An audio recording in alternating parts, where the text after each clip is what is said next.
नमस्कार। आज हम बात करेंगे गीता के 6वें अध्याय के श्लोक क्रमांक 39 एवं 40 के बारे में।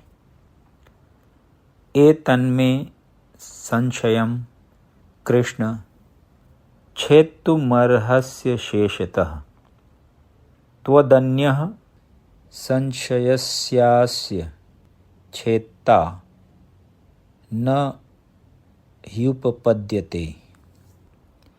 हे कृष्ण, यही मेरा संदेह है और आपसे इसे पूर्णतया दूर करने की प्रार्थना कर रहा हूँ।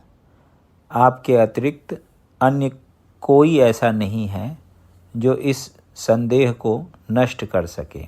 तात्पर्य: कृष्ण भूत, वर्तमान तथा भविष्य के जानने वाले हैं।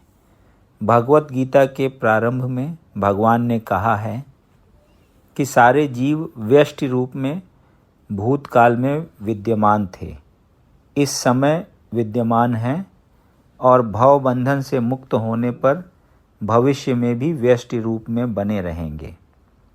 इस प्रकार उन्होंने व्यष्टि जीव के भविष्य विषयक प्रश्न का स्पष्टीकरण कर दिया है।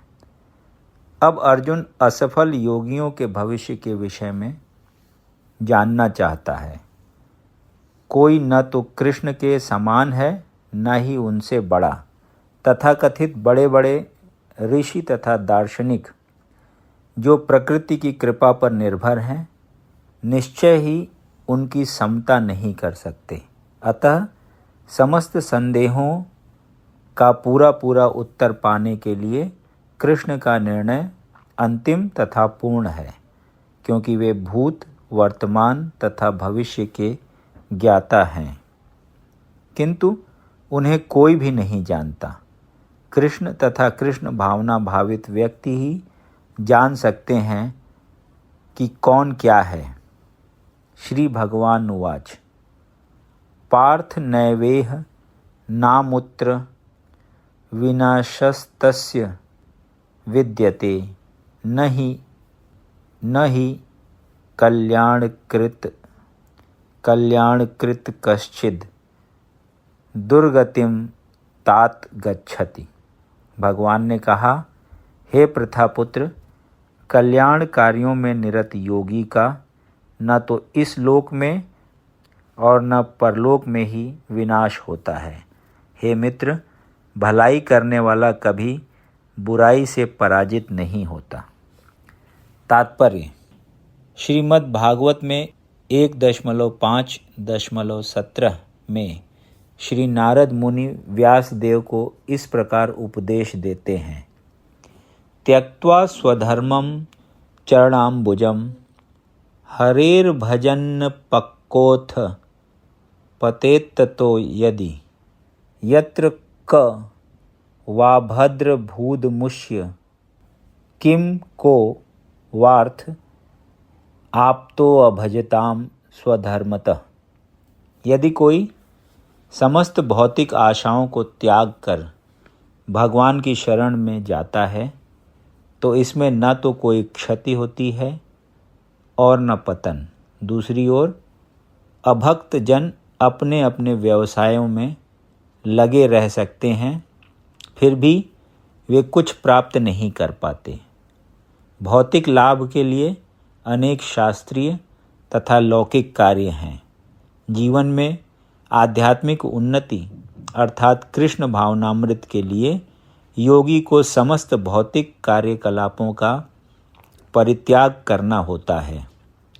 कोई यह तर्क कर सकता है कि यदि कृष्ण भावनामृत पूर्ण हो जाए तो इससे सर्वोच्च सिद्धि प्राप्त हो सकती है, किंतु यदि यह सिद्धि प्राप्त न हो पाई तो भौतिक एवं आध्यात्मिक दोनों दृष्टियों से मनुष्य को क्षति पहुंचती है।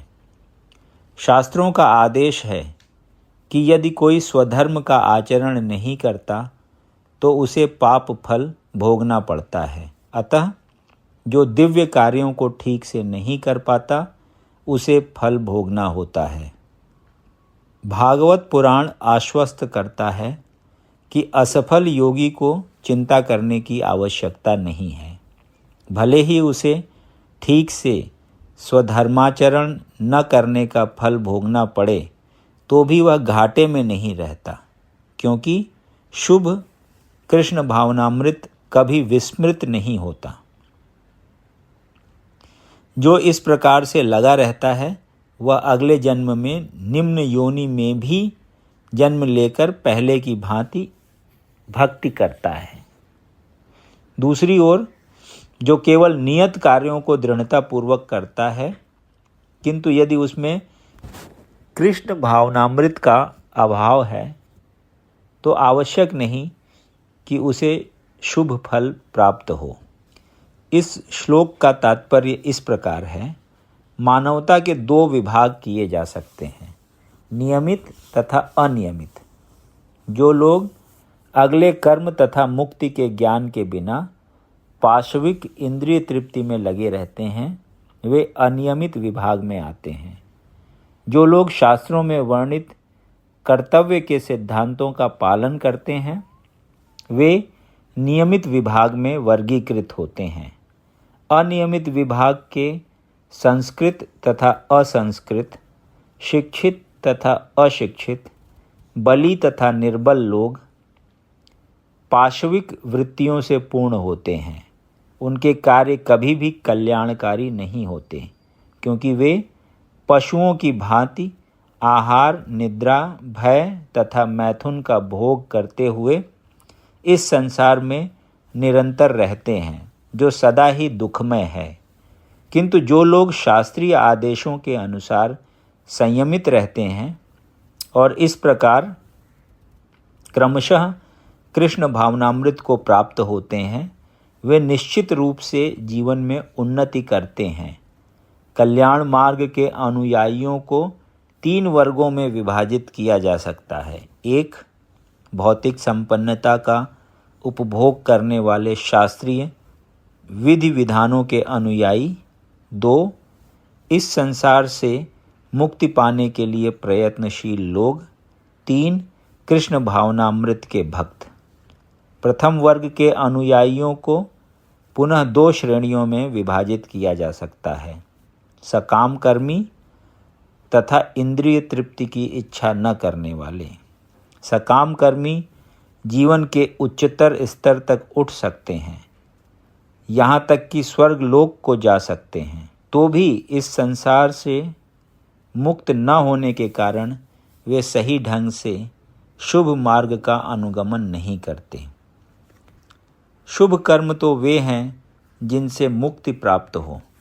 कोई भी ऐसा कार्य जो परम आत्म साक्षात्कार या देहात्म बुद्धि से मुक्ति की ओर उन्मुख नहीं होता, वह रंच मात्र भी कल्याणप्रद नहीं होता। कृष्ण भावनामृत संबंधी कार्य ही एकमात्र शुभ कार्य है, और जो भी कृष्ण भावनामृत के मार्ग पर प्रगति करने के उद्देश्य से स्वेच्छा से समस्त शारीरिक असुविधाओं को स्वीकार करता है, वही घोर तपस्या के द्वारा पूर्ण योगी कहलाता है। चूँकि अष्टांग योग पद्धति कृष्ण भावनामृत की चरम अनुभूति के लिए होती है, अतः यह पद्धति भी कल्याणप्रद है। अतः जो कोई इस दिशा में यथाशक्य प्रयास करता है, उसे कभी अपने पतन के प्रति भयभीत नहीं होना चाहिए। यदि आपको ये वीडियो पसंद आया तो इसे लाइक करें और ऐसे ही अन्य वीडियोज़ को सुनने के लिए इस चैनल को सब्सक्राइब करें। धन्यवाद।